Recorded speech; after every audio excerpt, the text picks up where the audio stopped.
co-powered by Techno।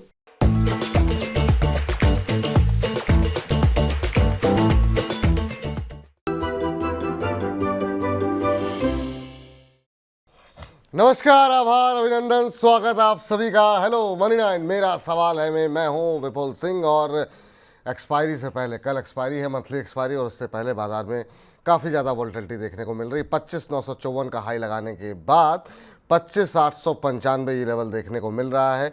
45 अंक नीचे Nifty, और इस बीच खासतौर से मिड कैप और स्मॉल कैप शेयरों में जो है वो ऊपरी स्तरों से तेज गिरावट की वजह से इंट्राडे लो पे इस समय ट्रेड करते हुए इंडेक्स, दोनों इंडाइसेस, उसके चलते एडवांस डिक्लाइन रेशियो अब पूरी तरीके से बियर के पक्ष में। 1685 शेयर ऐसे हैं जो कि गिरावट के साथ कामकाज कर रहे हैं। 956 शेयरों में जो है वो मजबूती देखने को मिल रही है। 26,000 के आंकड़े को छूने से पहले क्या इस तरह के उतार चढ़ाव, इस तरह का कंसोलिडेशन क्या लंबे समय तक चलेगा, या फिर आसानी से जो है बाजार इन स्तरों को छुएगा? अभी बाजार में रणनीति क्या होनी चाहिए, और काफ़ी सारी खबरें जो PSUs पे आ रही हैं उनसे क्या यहाँ पर अब कुछ राहत दिखाई देगी? इन तमाम पहलुओं पे बातचीत करेंगे। साथ ही साथ खबरों वाले शेयर, बजिंग स्टॉक्स में डिस्कस करेंगे। वाह क्या IPO है, मैं जिस तरीके का रिस्पांस इस समय, जो आज IPO का आखिरी दिन है मनबा का, वहाँ पे हम देख रहे हैं काफ़ी शानदार रिस्पांस है, उस पर हम बातचीत करेंगे। और आज से एक नया IPO खुला है, उसमें आपको पैसे लगाने हैं कि नहीं ये भी बताएंगे। और आखिर में चुन चुन के का सेगमेंट तो हमारा होगा ही। तो बने रहिए हमारे साथ लगातार। लेकिन सबसे पहले टिप्पणी बाजार पर लेते हैं हमारे आज के खास मेहमान अंशुल जैन जी से। अंशुल जी, बहुत बहुत स्वागत आपका आज की इस चर्चा में जुड़ने के लिए। कैसे देख रहे हैं बाजार को सर? काफ़ी शानदार अपमूव देखने को मिला, और अब 26,000 के नज़दीक पहुंच करके थोड़ा सा कंसोलिडेशन यहाँ पर देखने को मिल रहा है। कैसे पढ़ रहे हैं बाजार को आप? नमस्कार विपुल जी, नमस्कार आपके सभी दर्शकों को, धन्यवाद बुलाने के लिए। देखिए, बाजार को अगर आप चार्ट पे पढ़ेंगे तो बाजार में बड़ी तेजी दिखेगी, लेकिन जब डेटा पढ़ने जाएंगे तो डेटा में अब थोड़ा सा आपको इंडिकेशन मिल जाएगा कि गाड़ी का तेल ऑलमोस्ट खत्म हो चुका है और अब हम अपहिल पे हैं। FII के नेट इंडेक्स फ्यूचर लॉन्ग देखें तो 3,60,000 कॉन्ट्रैक्ट लॉन्ग है। लास्ट टाइम जो हम पीक आउट किए थे वो 3,90,000 कॉन्ट्रैक्ट पे किए थे, तो ऑलमोस्ट 30,000 कॉन्ट्रैक्ट की जगह बची है। वहां पे हम एक्सट्रीम ओवरबॉट और नए हाई पे चले जाएंगे, तो मुझे अब यहाँ से अपसाइड की प्रोबेबिलिटी बहुत कम लग रही है। और इंडेक्स पे नेट इंडेक्स पोजीशन देखें FII की, तो लास्ट टाइम जो पीक हुआ था वो हुआ था समवेयर अराउंड 5,69,000, और अभी हम खड़े हैं 4,80,000। तो यहाँ पे 70-80 हजार कॉन्ट्रैक्ट की जगह बची हुई है। तो दोनों डेटा पढ़ते हुए मुझे लग रहा है कि ऊपर जाने के लिए निफ्टी पे 26,000 एक मेजर रेजिस्टेंस का काम करेगा, और बहुत खींचे तो 26,100 150 तक खींच सकते हैं। बट नीचे आने के लिए 25,250, सॉरी 25,450 और 25,250, इस रेंज तक हम नीचे आते हुए दिख सकते हैं। तो ऊपर जाने 100-150 पॉइंट है, नीचे आने 400 से 500 पॉइंट है। तो अब यहाँ से मैं बहुत ज्यादा fresh longs at least in the mid cap small cap space recommend नहीं कर रहा हूँ। मेरे हिसाब से अगर आपको लॉन्ग्स प्ले करना है तो लार्ज कैप के ब्रेकआउट्स प्ले कीजिए। मिड कैप स्मॉल कैप में अब बहुत टाइट स्टॉप लॉस लगा के मोमेंटम चेज करना चाहिए अगर आप एक्सपर्ट हैं तो। अगर आप रिटेल इन्वेस्टर हैं तो मेरी यही सलाह रहेगी कि आप आउटराइट कैश पे आ जाइए या लार्ज कैप के फ्यूचर्स प्ले कीजिए, क्योंकि मार्केट अगर रिवर्स करेगा तो आप स्मॉल कैप से उतनी जल्दी निकल नहीं पाएंगे जितनी जल्दी प्रोफेशनल ट्रेडर निकल जाता है। तो अब रिटेलर्स के लिए मिड कैप स्मॉल कैप नहीं बचा है। लार्ज कैप में कम क्वांटिटी में ब्रेकआउट्स प्ले कर सकते हैं जब तक टॉप आउट नहीं होता है। हम नियर अबाउट टॉप के पास खड़े हैं, तो पुल बैक एक्सपेक्टेड रहेगा। टॉप के नज़दीक जो है काफ़ी ज़्यादा हम पहुंच चुके हैं। कैश पर जितना हो सके बैठिए। अगर जानकारी नहीं है तो स्मॉल कैप और मिड कैप में बहुत ज़्यादा बड़े खिलाड़ी बनने की कोशिश मत कीजिए। तो ये सार जो है अंशुल जी की बातों का ये निकल करके आ रहा है। सवाल जवाब का सिलसिला शुरू करते हैं, और अंशुल जी आए हैं। बड़ी संख्या में दर्शक जो है हमारे साथ एक एक करके जो है सवालों की झड़ी लगी हुई है। आकाश जी के सवाल के साथ शुरुआत करते हैं। कह रहे हैं कि hi Anshul sir, I am big admirer of you, please guide me on Premier Energies. Premier Energies के ऊपर इनका प्रश्न है सर। हाल की लिस्टिंग 33 शेयर इन्होंने लिए हुए हैं 450 के भाव पर। 450 का मतलब ये हो गया लगभग के IPO पे ही इनको मिले होंगे। ये इशू प्राइस था शेयर का। और कह रहे हैं कि मैं इसे कम से कम 1 साल होल्ड करना चाहता हूं, क्या मैं इसे कम से कम 1450 रुपये पर शेयर के भाव पर बेच पाऊंगा? तो प्रीमियर एनर्जी पे अभी 1037 का शेयर चल रहा है। 1 साल का नज़रिया है, 3.5% नीचे है, और ये बेचना चाह रहे हैं इसको 1400 के आसपास। तो क्या ये भाव संभव है? क्या 1 साल के लिए 1450 का भाव इनको देखने को मिल सकता है? अभी आपकी सलाह क्या होगी प्रीमियर एनर्जीज को लेकर के?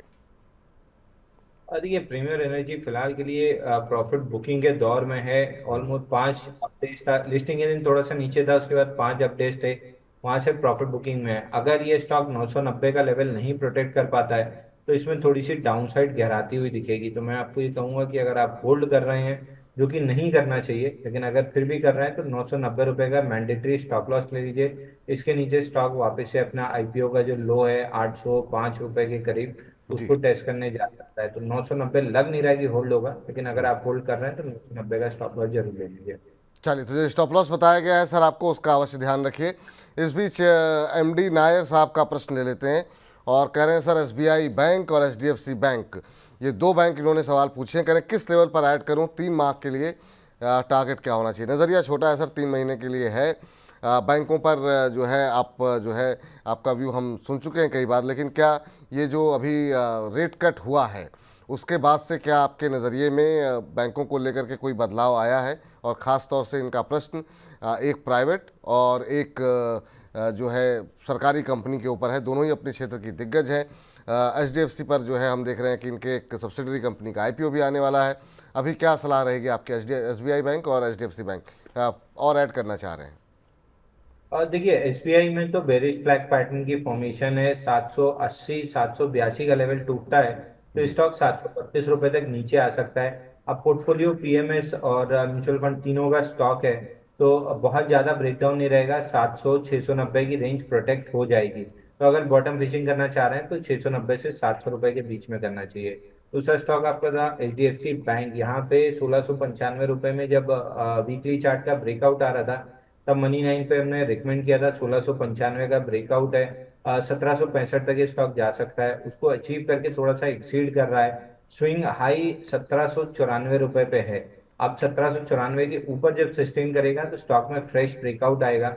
फिलहाल के लिए कब पैटर्न कंप्लीट हुआ है डेली चार्ट पे, हैंडल कंप्लीट करने के बाद नीचे आके इस टाइप का यू बनाएगा, उसके बाद ब्रेकआउट आएगा। तो फिलहाल के लिए आप अगर डिप मिलता है कहीं भी 1720 के आसपास, तो एक बार के लिए H D F C long कर सकते हैं। मेरी सजेशन ये रहेगी कि आउट ऑफ द टू आप H D F C bank में बने रहें। यहाँ पे स्टॉक 2000 से 2050 जाता हुआ दिख रहा है। एसबीआई में 700 रुपए आने के बाद बाउंस बैक आ सकता है, लेकिन बड़ी तेजी डेवलप होगी इस पे मुझे बहुत ज्यादा डाउट है।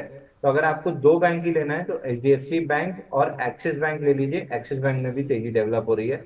सरकारी बैंक अवॉइड करके चलना चाहिए।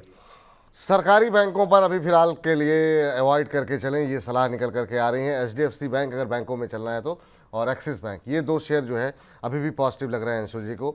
अगले दर्शक के पास चलते हैं जिन्होंने अपना प्रश्न भेजा है, मयंक जी ने।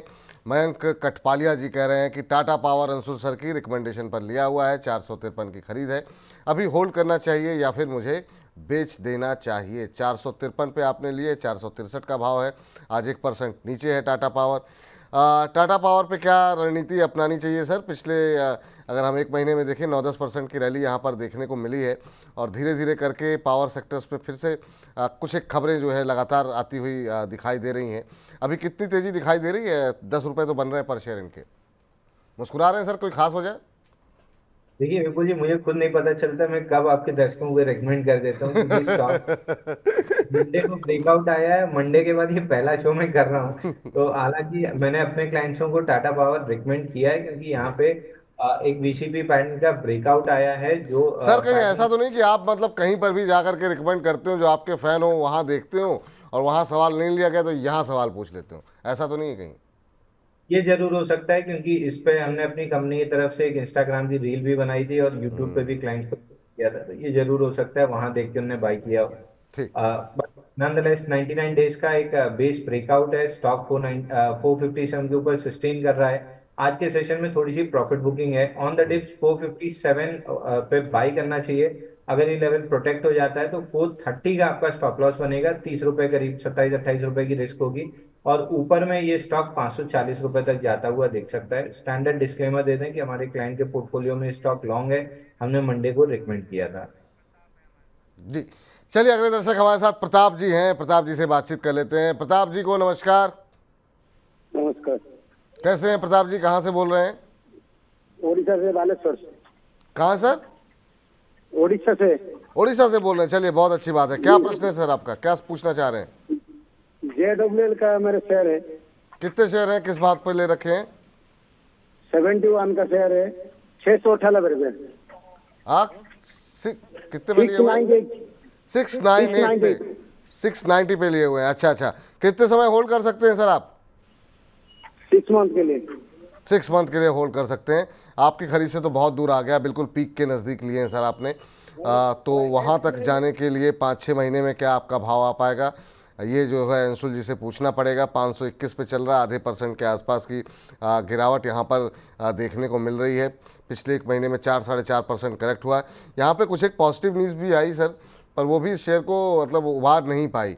आप क्या सलाह देंगे? रेलवे पर अभी कुछ राय आपकी बदली है, और ख़ासतौर से जुपिटर वैगन पे इनका प्रश्न है। 6 महीने होल्ड कर सकते हैं और इनको करीब करीब 160 रुपये पर शेयर का नुकसान हो रहा है। देखिए विपुल जी, 38 महीने में 4,585% की रैली रही है और उसके बाद जाके इन्होंने खरीदा है। तो ऑलरेडी 4500% की रैली हो चुकी थी। अब कोई भी स्टॉक टू द मून नहीं जा सकता है, टॉप आउट हुआ है। अब 2 लेवल इनको ध्यान रखना चाहिए। अगर ये स्टॉक पहले पुल बैक लेके 577 आता है तो एग्जिट करना चाहिए, और 577 आने के पहले अगर ये 500 रुपये तोड़ देता है तो भी इनको एग्जिट कर लेना चाहिए। दोनों केस में पहले 500 तोड़े या पहले 577 जाए, दोनों केस में ये नीचे 446 और उसके बाद 375, ये 2 लेवल आते हुए दिखेंगे। तो इनको या तो पुल बैक में रेजिस्टेंस पे एग्जिट करना चाहिए या 500 के नीचे ब्रेकडाउन पे एग्जिट करना चाहिए। दोनों केस में नीचे 446 और 375 के लेवल दिख रहे हैं। चलिए, तो ये राय जुपिटर वैगन के ऊपर निकल करके आ रही है। अगले शेयर पे बातचीत कर लेते हैं। राहुल जी का सवाल ले लेते हैं। राहुल यादव जी हैं, कह रहे हैं कि विपुल जी आप हमारा सवाल क्यों नहीं ले रहे हैं, आपसे निवेदन है हमारा सवाल ले लीजिए। आपका सवाल ले लिया गया है सर। एनएलसी इंडिया के ऊपर इनका सवाल है सर। एनएलसी इंडिया इन्होंने 274 274 पे ले रखा है, 281 का भाव है। तो ये जानना चाह रहे हैं दिवाली तक क्या लेवल देखने को मिल सकते हैं। तो अब जो है करीब करीब 1 महीने 5 दिन का समय रह गया है, तो बहुत लंबा नज़रिया है नहीं सर इनका। कोई ट्रेलिंग स्टॉप लॉस देंगे इनको। 6-7 रुपये बन रहे हैं, आज 2% नीचे है शेयर। क्या स्ट्रेटजी होनी चाहिए? एक और पीएसयू कंपनी आपके लिए तैयार है सर, एनएलसी इंडिया। देखिए एनएलसी इंडिया मेरे को अच्छा लग रहा है। इसमें थोड़ी सी एफआईआई होल्डिंग भी है और चार्ट पे स्ट्रॉन्ग पैटर्न बना हुआ है। 160 दिन का बीसीपी अभी बना हुआ है। 2 बार अटेम्प्ट किया गया था ब्रेकआउट का, एक 16 जुलाई 2024 को, दूसरा 31 जुलाई 2024 को। दोनों बार फेल किया है, लेकिन फेल करने के बाद भी स्विंग लो नहीं निकला है। तो स्टॉक में स्ट्रेंथ है। ऊपर में 295 ये लेवल बहुत इंपॉर्टेंट है। इसके ऊपर जैसे स्टॉक क्लोज करेगा, इसमें ब्रेकआउट कंफर्म हो जाएगा, उसके बाद ये स्टॉक बहुत आराम से आपको 370-375 रुपए दे सकता है। तो ये वन ऑफ द पीएसयू है जो हमारे इंटरेस्ट में है, लेकिन 295 के ऊपर क्लोजिंग के बाद ही हम बाय रिकमेंड करेंगे। तब ब्रेकआउट आ चुका रहेगा। फिलहाल प्रीएम्प्टिव बाय सजेस्टेड नहीं है, तो 295 निकलने के बाद बाय कर सकते हैं। 375 तक का टारगेट रहेगा। 375 तक का टारगेट रहेगा। चलिए, अगला प्रश्न जो है हमें भेजा गया है ध्रुव पाठक जी की तरफ से। ध्रुव जी ने 100 रुपये भी भेजे हैं मनी 9 को, तो धन्यवाद आपका। ध्रुव पाठक जी कह रहे हैं हेलो विपुल जी, अंशुल सर, हेलो आपको भी ध्रुव जी। 3-4 सवाल भेजे हैं, लेकिन माफ़ कीजिएगा एक ही सवाल लेते हैं सर आपका। कैंपस एक्टिवियर पे बहुत सारे सवाल आए हुए हैं, आगे आपके फिर से सवाल ले लेंगे। कैंपस एक्टिवियर तीनों ने 310 पे लिया हुआ है। अच्छे प्रॉफिट में है ध्रुव जी आप तो, और अभी चल रहा है 363-65 के आसपास, 64 के आसपास। 50 रुपये 52 रुपये जो है करीब इनके पर शेयर बन रहे हैं। 2.25% ऊपर है, और इस शेयर में अच्छी रैली रही है। पिछले 1 महीने में 27-28% ये शेयर चला है। क्या सलाह रहेगी सर कैंपस एक्टिवियर पे? ठीक ठाक प्रॉफिट हो रहा है, कहाँ पे प्रॉफिट बुक करना चाहिए, और क्या कोई स्टॉप लॉस देंगे इनको, ट्रेलिंग स्टॉप लॉस? देखिए विपुल जी, आप ही के शो पे कैंपस रिकमेंड किया था बिल्कुल। 30 जुलाई 2024 को 314 रुपए के भाव पे पहला टारगेट अचीव हो चुका है। अब यहाँ से एक छोटी सी पुल बैक आ सकती है काउंटर में, क्योंकि 9 और 20 डे दोनों मूविंग एवरेज से थोड़ा सा दूर है।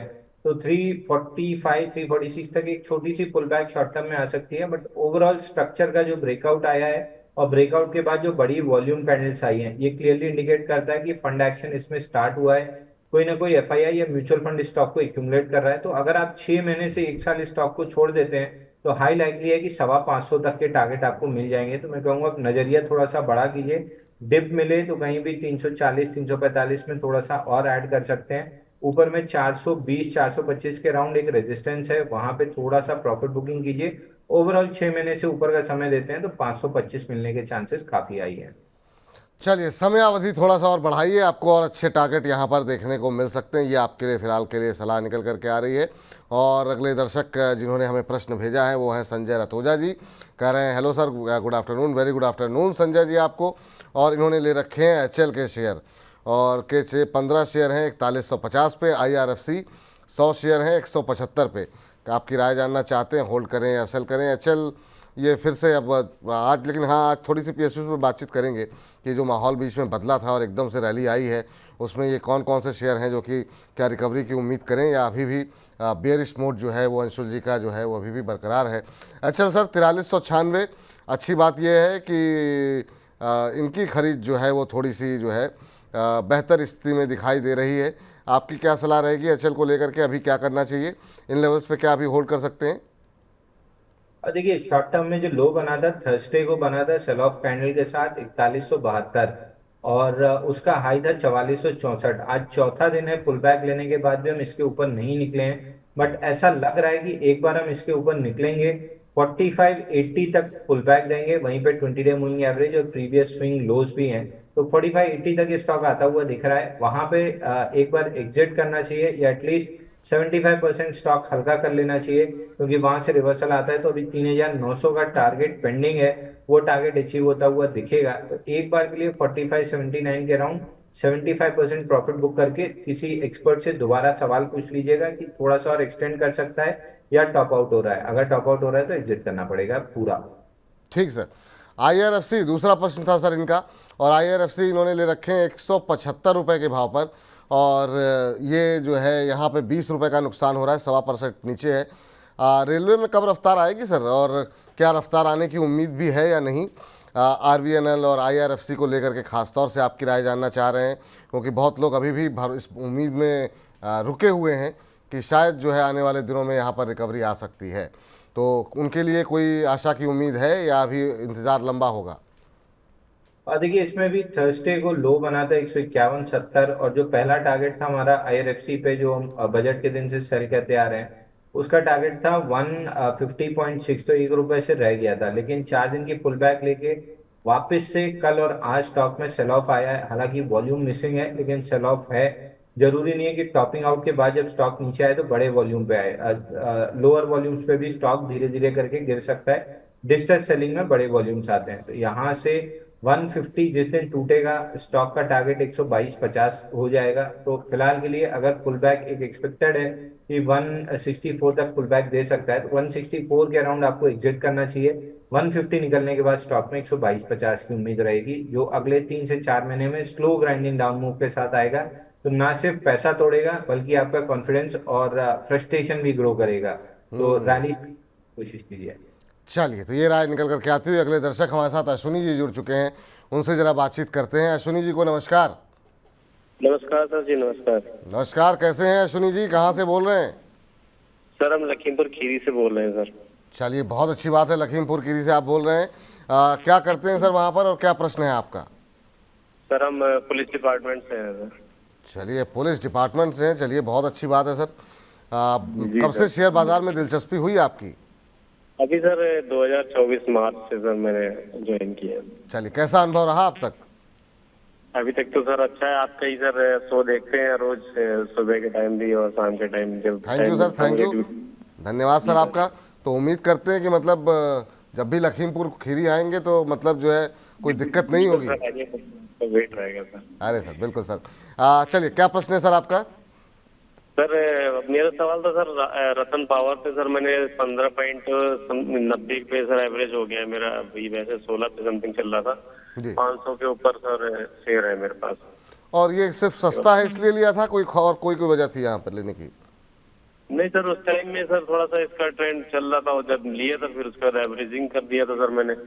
और बाकी NHPC के भी है मेरे पास, 90 के प्राइस पे है, 222 शेयर है। 90 के बाद, और दोनों पे नजरिया क्या क्या है आपका? सर लॉन्ग टर्म है सर, जब मतलब जितना भी मतलब 5 साल तक है।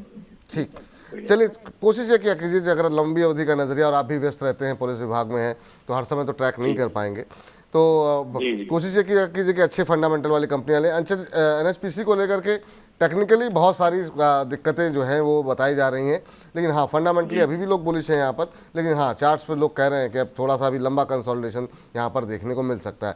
आपका सवाल रतन इंडिया के जी काफी है, गेम भी है और बाकी और भी कुछ है, मगर तो सर ने कहा था कि आप पूछ सकते हैं, मैंने कहा चलो एक में पूछ लेते हैं। कौन से सर, क्या बताया आपने? उनके सर गेल भी है, टाटा स्टील है, जी फाइनेंस के भी साथ शेयर अरे हैं। वो आप कार्यक्रम देखते रहिए, सारे प्रश्नों के उत्तर मिल जाएंगे। कोशिश हमारी रहती है कि सभी सेक्टर्स मोटे मोटे जो है वो कवर हो जाएं, और गेल और टाटा स्टील पे तो आपको उत्तर मिल जाएगा आगे, लेकिन रतन इंडिया पे अभी तुरंत बता देते हैं। एनएचपीसी के लेवल पे डिस्कस कर लेते हैं। सर रतन इंडिया 1590 पे ले रखे हैं, 15.4 का भाव है यहाँ पर। क्या कुछ सलाह रहेगी? एक महीने में करीब 5-6% के आसपास का करेक्शन आ गया है, लेकिन ये शेयर चला भी बेइंतहा था, काफ़ी तेज़ी के साथ ऊपर गया था, और करीब करीब ये 20 रुपये के आसपास का लेवल भी इसने टेस्ट किया था, और उसके बाद से सुस्ती है। अब इन्होंने ले लिए हैं सर, क्या सलाह रहेगी आपकी? देखिए आरटीएन पावर में जहां तक मुझे याद है एक पंप एंड डंप वाली कैटेगरी का शेयर है, बहुत तेजी से करते हैं, उसके बाद उतनी तेजी से डंप करते हैं। लेकिन फिलहाल जो करेक्शन आया है बहुत शैलो आया है, तो ये इंडिकेट कर रहा है कि इस बार कुछ तो फंडामेंटल्स या कुछ चेंज हुए हैं इस काउंटर में, तभी ये बिल्कुल वर्टिकली ड्रॉप नहीं हुआ है। आप एक लेकिन भरोसे के मतलब इस चीज के भरोसे बैठना कि कुछ हो सकता है, कुछ हो रहा है, थोड़ी समझदारी नहीं होगी। 14 रुपए का क्लोजिंग बेसिस पे स्टॉप लॉस लगाइए। अगर अगले 1 से 1.5 महीने में ये 16.5 का लेवल क्रॉस नहीं करता है तो फिर आपको एग्जिट करना पड़ेगा, स्टॉक साइडवेज बेस बनाने में चला जाएगा। तो 1 से 1.5 महीने का समय इसको दीजिए, 14 रुपए का स्टॉप लॉस ले लीजिए और ऊपर में 16.5 का लेवल निकलने का वेट कीजिए। दूसरा एनएचपीसी था, यहाँ से 90 रुपए 60 पैसे आते हुए दिख रहा है, और 90 रुपए 60 पैसे टूटता है तो 76 रुपए तक डाउन साइड आ सकता है। पुल बैक में कहीं भी 97 से 104 97 से 102 के बीच में कहीं भी मिलता है तो एग्जिट कर लेना चाहिए। तीसरा स्टॉक गेल है इनके पास, उसमें तेजी डेवलप होती हुई दिख रही है। कुछ समय अगर 4-6 महीने छोड़ देते हैं तो 280 रुपए तक का टारगेट मिल जाएगा। और टाटा स्टील पे मैं कमेंट नहीं करूंगा क्योंकि वो मैं पर्सनली ट्रेड करता हूँ, तो मीडिया प्लेटफॉर्म्स पे मैं उसको डिस्कस नहीं कर पाता हूँ। चलिए अच्छी बात है, आप जो है उस पर खुद ट्रेड करते हैं, नहीं बता रहे हैं, अच्छी बात है। और चलिए इस बीच जो है सर तमाम शेयरों पे आपने राय दे दी। एनएचपीसी हो गया, गेल हो गया, इसके अलावा रतन पावर हो गया, सुजलॉन पे भी अगर व्यू बता दें तो कम से कम पावर की कंपनियां थोड़ी सी। इसके अलावा पावर ग्रिड आज ट्रेंडिंग में भी है सर ये शेयर। इसको हम बजिंग स्टॉक्स में लेने वाले थे, लेकिन 6-7 शेयर हो गए थे, मुझे लगा कि शायद समय नहीं मिल पाएगा। एक तो पावर ग्रिड सर, जहाँ पे कुछ एक खबरें यहाँ पर निकल करके आई थी, आपकी राय क्या होगी? और सुजलॉन के ऊपर भी बहुत लोगों की पोजीशन बनी हुई है और काफ़ी सवाल हमारे पास आते हैं। क्या कुछ सलाह रहेगी आपकी यहाँ इन दो शेयरों पर, क्या टिप्पणी रहेगी? और देखिए पावर ग्रिड में 78 दिन का बेस ब्रेकआउट आया है, लेकिन ब्रेकआउट ये कल ऑलमोस्ट ब्रेकआउट पे क्लोज किया था, आज फॉलो थ्रू मूव मिली है, लेकिन दोनों में वॉल्यूम मिसिंग है। जितना वॉल्यूम आना चाहिए ब्रेकआउट पे उतना वॉल्यूम आया नहीं है, तो मैं ब्रेकआउट को सस्पिशंस की नजर से देख रहा हूँ। 350 रुपए के नीचे अगर ये 2-3 दिन में निकलता है तो ब्रेकआउट फेल हो जाएगा। एग्रेसिव प्लेयर है तो ही बाई कीजिएगा, मेरी तरफ से बाई की सलाह नहीं है। बट चार्ट पे जो दिख रहा है आप 340 के स्टॉप लॉस से बाई कर सकते हैं, 425 तक का टारगेट मिल जाएगा। बट पर्सनली मेरी सलाह है कि वॉल्यूम मिसिंग है तो थोड़ा सी दिक्कत हो सकती है, इसलिए मैं अवॉइड करके चलूंगा। दूसरा सुल्लॉन में भी 105 रुपए तक के टारगेट पेंडिंग है, फिलहाल कंसोलिडेशन मोड में है। जैसे ही 85 के ऊपर निकलेगा स्टॉक में फ्रेश ब्रेकआउट बनेगा, 105 रुपए जा सकता है, वहां तक के लिए आप होल्ड करके चल सकते हैं। चलिए तो ये राय दोनों पे निकल करके आती हुई, लेकिन आपको बता दें पावर ग्रिड पे खबर क्या है, जिसको हम डिस्कस बजिंग स्टॉक्स में नहीं कर पाएंगे। केंद्र सरकार की तरफ से ट्रांसमिशन कैपिटल एक्सपेंडिचर में बढ़ोतरी की गई है, और इसको जो है बढ़ा करके करीब करीब 1 लाख के ऊपर, $1 लाख के ऊपर किया गया है। इसके अलावा गोल्डमैन सैक्स की तरफ से जो है वो उनका ये मानना है कि पावर ग्रिड को इसका सीधा सीधा बेनिफिट मिलता हुआ दिखाई देगा, और उन्होंने अपने बुलिश जो है रवैया जो है वो पावर ग्रिड के ऊपर बरकरार रखा है। आपको बता दें 18 अप्रैल से ही इस कंपनी पर जो है गोल्डमैन सैक्स ने अपनी कवरेज जो है वो शुरू की थी, और उसके बाद से लगातार बाई की कॉल इनकी तरफ से है, और 425 रुपये का लक्ष्य यहाँ पर दिया गया है। मोतीलाल ओसवाल की तरफ से भी 425 रुपये का लक्ष्य यहाँ पर निकल कर आ रहा है, और टेक्निकल के बारे में जानकारी अंशुल जी ने दे दी है। तो पावर ग्रिड पर कवरेज पूरी हो गई है। आगे बढ़ते हैं और अगले दर्शक का प्रश्न लेते हैं जिन्होंने कि हमें प्रश्न भेजा हुआ है, और ये जो है अगला सवाल जो है मैंगलोर रिफाइनरी के ऊपर आया है, अरुण माझी जी का। कह रहे हैं कि दिल से नमस्कार both of you. Thank you Arun ji, बहुत बहुत धन्यवाद आपका। और मैंगलोर रिफाइनरी के ऊपर ये जानना चाह रहे हैं कि इनके पास 185 रुपये के भाव पर 350 शेयर ले रखे हैं और अभी इनको क्या करना चाहिए, ये टिप्पणी आपसे जानना चाह रहे हैं। क्या टिप्पणी होगी सर आपकी? देखिए, मैंगलोर रिफाइनरी MRPL ये स्टॉक भी टॉप आउट हुआ था ऑलमोस्ट 16 फरवरी 2024 को। आपको बहुत ज्यादा नुकसान नहीं हो रहा है, स्टॉक डाउन ट्रेंड में है, एक पुल बैक देगा, पुल बैक में आपका भाव आ जाएगा, वहां पे क्लियरली एग्जिट कर लीजिएगा, क्योंकि ये स्टॉक आपको 1.5-2 साल बहुत लंबे समय तक फ्रस्ट्रेट कर सकता है और नीचे में 136 तक आ सकता है। तो आपको पुल बैक में एक बार आपको निकलने का मौका मिलेगा, वहां पे निकल जाइए और किसी भी ट्रेंडिंग स्टॉक में अपनी कैपिटल को लगाइए, वहां अप्रिसिएशन काफी अच्छा होगा। ठीक सर। इस बीच सुनील बिश जी का एक इंटरेस्टिंग सवाल है। कह रहे हैं मेरा सवाल ये है कि मैं हर महीने एक पर्टिकुलर सेट ऑफ अमाउंट जो है वो बाज़ार में निवेश करता हूँ, लेकिन इसमें दिक्कत ये आ रही है कि सेम स्टॉक पे इन्वेस्ट नहीं कर पाता हूँ। इसको प्रॉपर वे में कैसे कर सकते हैं? अब सेम स्टॉक्स में क्यों नहीं कर पाते हैं? या तो हो सकता है कि इनको लगता हो कि जो शेयर पिछले महीने मैंने 30 रुपये में ख़रीदा उसको मैं 10 रुपये में कैसे ख़रीदूँ, या फिर अगर बढ़ गया है तो 50 रुपये में कैसे ख़रीदूँ। हर महीने के थोड़ा थोड़ा पैसा ये लगा रहे हैं। क्या ये स्ट्रेटजी सही हो सकती है क्या सर, या फिर आपको लगता है म्यूचुअल फंड सही तरीका है? आपकी टिप्पणी क्या होगी इस पर? देखिए, दोनों काम कर सकते हैं। अगर म्यूचुअल फंड में लगा रहे हैं तो वो SIP हो गया, फिर आपको भाव नहीं देखना मैंने खरीदना है। लेकिन अगर डायरेक्ट स्टॉक में, जिसको हम स्टॉक SIP कहते हैं, ये मैं भी करता हूँ, अपने क्लाइंट्स को भी कराता हूँ। जिनको डायरेक्ट मतलब म्यूचुअल फंड के बाद भी कुछ डाइवर्सिफाई करना है, उनके लिए सलाह रहती है कि आप अगर कर सकते हैं तो हर फ्राइडे एक स्टॉक पकड़ लीजिए, हर फ्राइडे उसको बाय कीजिए। वीकली नहीं कर सकते हैं तो फोर्टनाइट 15 दिन में कीजिए या मंथली कीजिए। स्टॉक उनमें से एक स्टॉक जैसे मेरे पर्सनली है टाटा स्टील और रिलायंस, मैं इनमें हमेशा इन्वेस्ट करता जाता हूँ। मुझे भाव से बहुत ज्यादा मतलब नहीं होता, हर महीने दर महीने 1.5-2 महीने में जब भी पैसा आया मैं इनमें पार्क करके छोड़ देता हूँ। तो इस तरीके से आप भाव देखे बिना बस ये देखिए कि फंडामेंटली अच्छी कंपनीज हो, लार्ज कैप कंपनी हो, वहां पे आप पैसा डाल के छोड़ दीजिए और हर महीने उसको री इन्वेस्ट करते जाइए, ताकि ये होगा कि एक समय के बाद एक बड़ा आपका कॉर्पस बिल्ड हो जाएगा और स्टॉक में अगर एक्सपोनेंशियल मूव आती है तो बड़े बेस पे आपको एक्सपोनेंशियल मूव मिल जाएगी। तो इस चीज को अगर आप करते हैं, मैं करता हूं और मैं यही सलाह देता हूं कि आप लार्ज कैप स्टॉक्स में कीजिए। जैसे टाटा पावर में ब्रेकआउट आया, यहाँ से बड़ी मूव आ सकती है। हिंदुस्तान यूनिलीवर में बड़ा ब्रेकआउट है, बड़ी मूव आ सकती है। प्रीवियसली कोलगेट पामोलिव हमने डिस्कस किया था। तो इन टाइप के स्टॉक्स को लेके हर फ्राइडे या हर फोर्टनाइट या हर महीने पैसे डालते जाइए। ये मत देखिए कि ऊपर मिल रहा है या नीचे मिल रहा है, किसी महीने ऊपर मिलेगा, किसी महीने नीचे मिलेगा। बस आप लेते जाइए, टारगेट बनाइए कि मुझे इतने का माल लेना है। जब ये कंप्लीट हो जाएगा, जैसे 3 लाख या 5 लाख का एक टारगेट बनाइए कि इतना होने के बाद मैं नेक्स्ट स्टॉक पे जाऊंगा। तो पहले 4 या 5 लाख का टारगेट रखिए कि इतना पैसा होने तक मैं एक ही स्टॉक को एक्यूमुलेट करूंगा बिना भाव देके। अब बिना भाव देके मैं इसलिए कह रहा हूँ कि आप लार्ज कैप में हैं तो फंडामेंटल्स की कोई दिक्कत नहीं रहेगी। तो ये राय आपके लिए निकल करके आ रही है यहाँ पर। इस बीच पावर पे बहुत सारी कंपनियां हमने बातचीत की। एक इरिडा रह गया, 5-6 सवाल आए हुए हैं, तो बिना किसी का नाम लिए मैं चाह रहा हूँ कि इरिडा पे भी थोड़ी सी बात हो जाए। कुछ संभावनाएं हैं सर, आज भी 1.5% नीचे है। हायर लेवल पे काफ़ी लोग फंसे हुए हैं, 223-224 के आसपास ये शेयर ट्रेड कर रहा है। एक महीने में 11-12% तो करेक्ट हो गया है। ये अपने जो इसने 52 वीक हाई बनाया था 310 का, उस तरफ आने में भी कितना समय लग सकता है आपको लगता है? देखिए, एडा में मोमेंटम शॉर्ट टर्म प्लेयर्स के हिसाब से खत्म हो चुका है, कंसोलिडेशन में। लॉन्ग टर्म प्लेयर्स के लिए बहुत बेहतरीन बाइंग जोन है। लॉन्ग टर्म से मेरा मतलब है 1 से 1.5 साल।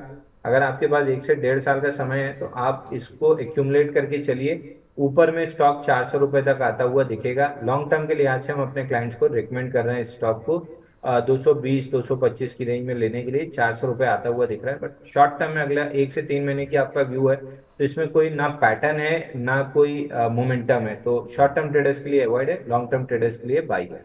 लॉन्ग टर्म ट्रेडर्स के लिए बाई है, ये राय आपके लिए निकल करके आ रही है। और चलते हैं नीतू जी के पास, अगली दर्शक हमारी। नीतू जी को नमस्कार। नीतू जी नमस्कार। हाँ जी नमस्कार सर, आवाज नहीं आ रही? बस आ गई मैम। कहाँ से बोल रही हैं आप? सर मैं नीतू बोल रही हूँ, उत्तम नगर से, दिल्ली से। सर उत्तर नगर दिल्ली से बोल रहे हैं। चलिए मैम, बहुत बहुत स्वागत है आपका। और बताइए, कब से शेयर बाजार में ट्रेड करना शुरू किया आपने? सर मेरे को लगभग 6 मंथ हो गए। 6 महीने हो गए। कैसा एक्सपीरियंस रहा मैम अब तक का आपका? सर ठीक है, काफी अच्छा। हमने मतलब काफी हद तक कमाया भी है, बट अभी मेरा जैसे एनबीसीसी का शेयर जो है तो जी जी। मेरा सवाल है एनबीसीसी एंड क्रॉस से तो सर एनबीसी। मेरा जो वो एनबीसीसी के 100 शेयर है 196 के भाव पे है तो अच्छा वही अच्छा। मैं जानना चाहती थी कि होल्ड करूं या फिर क्या करूं इसको, वैसे कब आपका तक hold करना वैसे आपका नज़रिया क्या है मैम, कितने समय तक होल्ड कर सकती हैं? सर मैं वही लास्ट 1 मंथ होल्ड कर सकती हूँ। 1 मंथ में तो अब पीएसयू कंपनियों की वैसे ही थोड़ी सी हालत ख़राब चल रही है, और ऊपर से आपकी खरीद से करीब करीब जो है 23-24 रुपए की गिरावट है यहाँ से। तो अब पूछते हैं ज़रा अंशुल जी से कि वो क्या कह रहे हैं, और क्या 23-24 रुपये एक महीने में रिकवर हो पाएगा कि नहीं। सर 173 का भाव है, 196 पे इन्होंने लिया हुआ है। एक महीने का नज़रिया है। पीएसयू में वैसे ही दबाव देखने को मिल रहा है। आपकी टिप्पणी क्या होगी एनबीसीसी को लेकर के सर? देखिए स्टॉक 23-24 रुपए मूव कर सकता है अगले 1 से 1.5 महीने में, लेकिन नीचे की तरफ 170 ये तो 100। सर ये जो आपका सरप्राइज होता है ना, मूव कर सकता है आदमी, उत्साहित अभी ठीक से हो भी नहीं पाया नीचे की तरफ। चलिए बहुत अच्छा सर, बताइए सर जी। देखिए 170 172 का मेजर सपोर्ट है। इवेंचुअली बाजार में जैसे ही नरमी आएगी इंडेक्स में, ये स्टॉक 170 रुपए का लेवल तोड़ देगा। डाउन साइड में जो स्विंग लो है वो है 149 का, इसको टेस्ट करने जाएगा 149। आई गेस कि ये होल्ड नहीं होगा और 133 रुपए तक ये नीचे आ सकता है, तो 149 कम से कम टारगेट रहेगा, और जो आइडियल टारगेट है वो 133 के अराउंड का है। आउटराइट एग्जिट कर लेना चाहिए या 170 के नीचे स्टॉप लॉस लगा लें क्लोजिंग बेसिस पे। 170 के नीचे स्टॉक को बिल्कुल नहीं होल्ड करना चाहिए। लॉस बुक कर लीजिए, पहली सलाह। दूसरा 170 का स्टॉप लॉस लगा लीजिए, और जब वो लेवल हट जाए तो निश्चित रूप से निकल जाइए। दो विकल्प आपके पास हैं। आपने कहा कि कुछ पैसे आपने बनाए हैं तो कुछ पैसे गंवाएंगे भी। बाजार है, उतार चढ़ाव लगा रहता है। फिर कोई दूसरा शेयर आपको जो है चुन चुन के में आपको हम बताएंगे अंशुल जी, वहाँ पर आप जो है इस नुकसान की भरपाई कर सकती हैं। सर रेलवे पे पावर पे बात हुई, एक दो रेलवे पे बात हो गई, एक डिफेंस को लेकर के कुछ एक सवाल हैं जिसमें आपने एचएल पे बात तो कर ली है। एक बीईएल पे बता दीजिए सर क्या करें अभी, और दूसरा जो है मझगांव डॉक पे आज हम देख रहे हैं हरा निशान देखने को मिल रहा है। आज बीईएल पे जो है आउट परफॉर्मेंस की रेटिंग भी शेयर को मिली, लेकिन ये मैक्विरी की तरफ से दी गई है, बुलिश आउटलुक के साथ जो है ख़रीदारी की सलाह यहाँ पर दी गई है। अच्छे खासे रिटर्न देने के बाद अभी बीईएल थोड़ा सा सुस्ताता हुआ, पूरा डिफेंस ही सुस्ता रहा है। क्या करना चाहिए सर अभी? खरीदें ना खरीदें, क्या करें? देखिए बीईएल में जो पहला टारगेट था 280 का स्विंग लो, उसको टेस्ट करके वापस वहां से बेयर ट्रैप बना के ऊपर चला है, तो स्टॉक में 308 रुपए तक की रैली डेवलप हो सकती है। लेकिन ये रैली सेल ऑन रैलीज वाली रैली है, ना कि फ्रेश बाइंग की।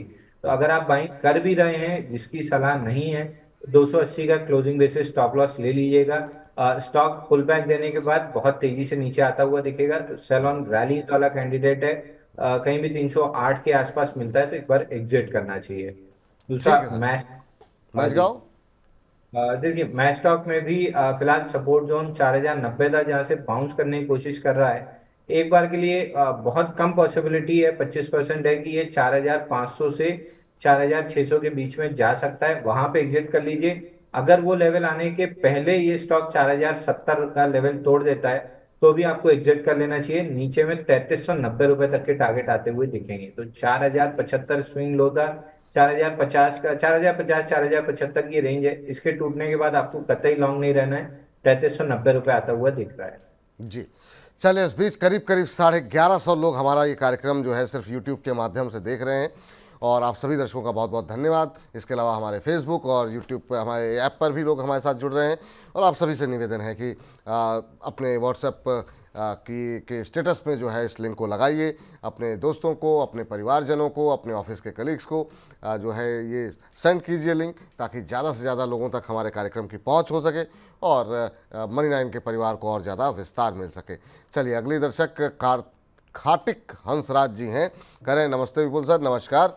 कह रहे हैं कि ओला इलेक्ट्रिक के शेयर ले रखे हैं 117 पे इन्होंने लिए हुए हैं, और इसके अलावा जियो फाइनेंस के शेयर 324 रुपये के भाव पर इन्होंने लिए हुए हैं, 150 के भाव पर लिए हुए हैं। कह रहे हैं कि अभी होल्ड करना चाहिए या फिर निकल जाना चाहिए। ओला पे बहुत काफ़ी जो है रफ्तार रही ओला की, उसके बाद से अब ठंडा पड़ता हुआ ओला का शेयर दिखाई दे रहा है। अभी जो ओला इलेक्ट्रिक का शेयर का भाव देखने को मिल रहा है वो 101 रुपये आ चुका है। ओला पे क्या करना चाहिए सर? देखिए, ओला में गैप छूटा हुआ है 91 रुपीज के आसपास, तो स्टॉक धीरे धीरे करके 91 रुपीज आ जाएगा। उसके बाद ये स्टॉक आईपीओ बेस बनाने में 6-8 महीने टाइम स्पेंड करेगा। तो अगर आपका शॉर्ट टर्म का नजरिया है तो एग्जिट कर लेना चाहिए। लॉन्ग टर्म के लिहाज से भी आपको इसी 6-8 महीने में कोई दूसरे स्टॉक में इन्वेस्ट करते हैं तो पहले कैपिटल एप्रिशिएट हो जाएगी, उसके बाद आके वापस ओला इलेक्ट्रिक खरीद सकते हैं। आपको यहीं पे 90 से 100 रुपए के बीच में मिल जाएगा। तो 6-8 महीने का व्यू है तो आउटराइट एग्जिट कर लेना चाहिए। पहले 90 आ रहा है, 90 के बाद ये स्टॉक साइडवेज चला जाएगा। ठीक सर, चलिए। तो और जियो फाइनेंस पे सर? और देखिए, जियो फाइनेंस में थोड़ा सा मोमेंटम मिसिंग है, लेकिन पैटर्न अंडर डेवलपमेंट है। 360 का प्राइमरी ब्रेकआउट है, 385 का फाइनल ब्रेकआउट है। दोनों ब्रेकआउट प्रोबेबली 1.5 से 2 में दिवाली के आसपास आ सकते हैं। जिस आपका पैटर्न बन रहा है, दिवाली के आसपास इसमें ब्रेकआउट आके मोमेंटम में आ सकता है स्टॉक। स्टैंडर्ड डिस्क्लेमर दे दूं, फैमिली और क्लाइंट के पोर्टफोलियो में लॉन्ग हो सकता है, क्योंकि हम थोड़ा सा 6 महीने से 1 साल के प्रोस्पेक्टिव से इसको लॉन्ग रिकमेंड कर रहे हैं। 450-500 रुपए आता हुआ हमें दिख रहा है, बट मोमेंटम प्ले करना है तो 360 निकलने का वेट कीजिए, उसके बाद इसमें बड़ी तेजी डेवलप होगी। बड़ी 360 का वेट कीजिए। मोहम्मद शादाब आलम साहब, आपने 343 पे ले रखा है, 100 शेयर हैं। कह रहे हैं कि यहीं पर रुका हुआ है 350 के आसपास ही।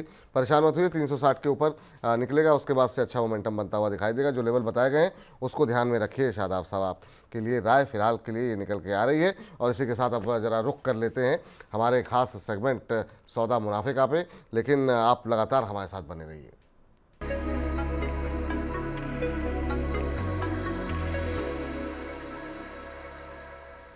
नमस्कार, स्वागत है आपका खास पेशकश हमारी सौदा मुनाफे का, जिसमें हर रोज़ हम लेकर के आते हैं HDFC स्काई की तरफ से बताई गई एक कॉल के बारे में आपको बताते हैं और बताते हैं वहाँ पर क्या लक्ष्य हो सकते हैं, क्या स्टॉप लॉस आपको रखनी चाहिए और कितने समय अवधि के लिए आपको ये कॉल रखनी चाहिए। और इस बात जानकारी को देने के लिए हर रोज़ हमारे साथ हमारे सहयोगी संदीप जुड़ते हैं। तो चलते हैं सीधे संदीप के पास। संदीप, बताइए कि आज HDFC स्काई की तरफ से कौन सी कॉल इनिशिएट की गई है? बहुत शुक्रिया आपका। HDFC स्काई का मानना है कि आपको चंबल फर्टिलाइज़र इस स्टॉक में ज़रूर खरीदारी करके चलना चाहिए। जो रेकमेंडेड प्राइस है खरीदारी करने के लिए 492 रुपये से 510 रुपये 60 पैसे, इस रेंज में आप इस स्टॉक को खरीद सकते हैं। टारगेट प्राइस पहला है 549 रुपये का, उसके बाद 580 रुपये तक भी ये स्टॉक जाता हुआ देख सकता है। यानी कि करीब 11.5% के आसपास की कमाई आपकी स्टॉक में देखने को मिल सकती है। लेकिन ये एक टेक्निकल कॉल है, इसलिए आपको स्टॉप लॉस भी मेंटेन करना है। 478 रुपये आपको स्टॉप लॉस के तौर पे मेंटेन करना है। और 3 महीने के आसपास की इसकी वैलिडिटी, यानी कि आपको 3 महीने के आसपास का होल्डिंग पीरियड अगर आप लेके चलते हैं, क्योंकि 20 दिसंबर 2024 तक ये कॉल इनिशिएट की गई है, तो अगर आप 3 महीने का समय देते हैं, चंबल फर्टिलाइजर के शेयर में करीब 11.5% के आसपास की कमाई देखने को मिल सकती हैं। ये तमाम trading calls HDFC sky app का एक फीचर है, जहां आप HDFC स्काई की in house expert research team से रिकमेंडेशंस ले सकते हैं। साथ ही स्क्रीन पर दिए गए QR कोड की मदद से आप HDFC स्काई के ऐप को डाउनलोड भी कर सकते हैं, या फिर डिस्क्रिप्शन में दिए गए लिंक पर क्लिक करके HDFC स्काई के साथ डीमैट और ट्रेडिंग अकाउंट खोल सकते हैं। बहुत बहुत शुक्रिया, बहुत बहुत धन्यवाद संदीप आपका ये तमाम जानकारी देने के लिए और बताने के लिए कि HDFC स्काई की तरफ से आज किस कॉल पे बातचीत की जा रही है और क्या वहां पर लक्ष्य निकल करके आ रहा है। तो अपने इस खास सेगमेंट को यहीं पर समाप्त करते हैं, लेकिन आप लगातार बने रहिए मनी 9 के साथ।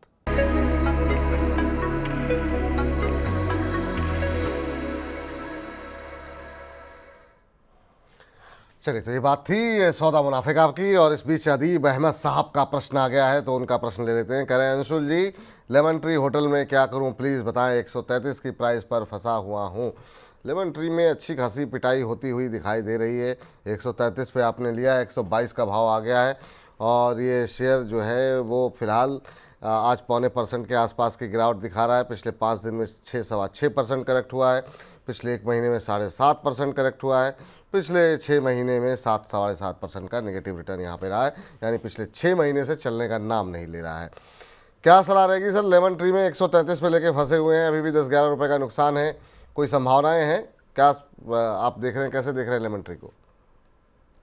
देखिए, लेमन ट्री में थोड़ा सा पुल बैक कंप्लीट हुआ था, बेरिश फ्लैग बना था और वापस से डाउन मूव कंटिन्यू हुई है। तो स्टॉक नीचे 100-102 रुपए तक आ सकता है, लेकिन इसी सेक्टर का एक लीडर है शैले होटल, यहाँ पे ब्रेकआउट आया है। अगर आपको इसी सेगमेंट में रहना है तो शैले होटल लीडर की कैटेगरी में आ रहा है और हॉलीडे सीजन आ रहा है, तो इनके रिजल्ट्स अगले 2-3 क्वार्टर अच्छे आने चाहिए। शैले होटल में 130 दिन का कपनल पैटर्न ब्रेकआउट आ रहा है, VCP पैटर्न का 930 रुपये निकलता है तो शैले होटल्स में आप अपनी कैपिटल कन्वर्ट कर लीजिए, वहां पे 1100 1150 तक के टारगेट मिल सकते हैं। तो अगर सिमिलर स्पेस में रहना है तो लेमन ट्री से निकल के शैले होटल में जाना चाहिए, लेकिन शैले होटल 930 के ब्रेकआउट के बाद ही खरीदना है, अभी प्रीएम्प्टिव बाई नहीं करना है। लेमन ट्री इसी सेक्टर में रहना है तो लेमन ट्री से निकल जाइए, शैले होटल पे जाइए, जो लेवल्स बताए गए हैं उनका विशेष ध्यान रखना है आपको। इस बीच इब्राहिम स्टीफन साहब ने हमें दिए हैं, मनी 9 को भेजे हैं 100 रुपये और कह रहे हैं हेलो सर, NECC के शेयर इन्होंने लिए हुए हैं 33 रुपये के भाव में। कह रहे हैं क्या करें, होल्ड करें या निकल जाएं? 2 से 3 महीने के लिए ये होल्ड कर सकते हैं। NECC north eastern carrying corporation 33 पे लिए हैं, 30 का भाव, 1.25% आज नीचे ये शेयर ट्रेड करता हुआ। और इसमें भी अगर हम देखें तो पिछले एक महीने में 12% के आसपास का करेक्शन यहाँ पर आता हुआ दिखाई दिया है। ये भी वही शेयर है सर उसी तरह का कि एक तरफा रैली रही है, फिर उसके बाद से अब नीचे की तरफ है, आता हुआ दिखाई दे रहा है। कहाँ तक और नीचे जा सकता है सर, क्या सजेशन रहेगा इनके लिए?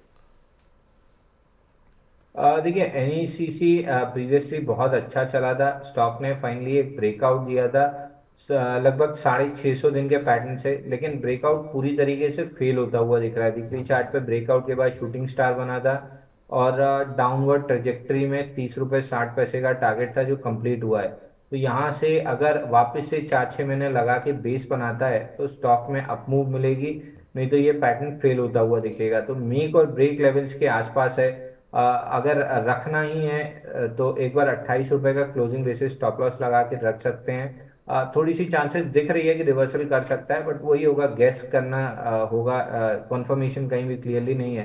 तो 28 रुपये के स्टॉप लॉस से होल्ड कर सकते हैं। 4-6 महीने अगर ये बेस बना लेता है तो रिवर्सल मिल जाएगा, तो समय दीजिए, 28 का स्टॉप लॉस लीजिए। को पावर्ड बाय टेक्नो।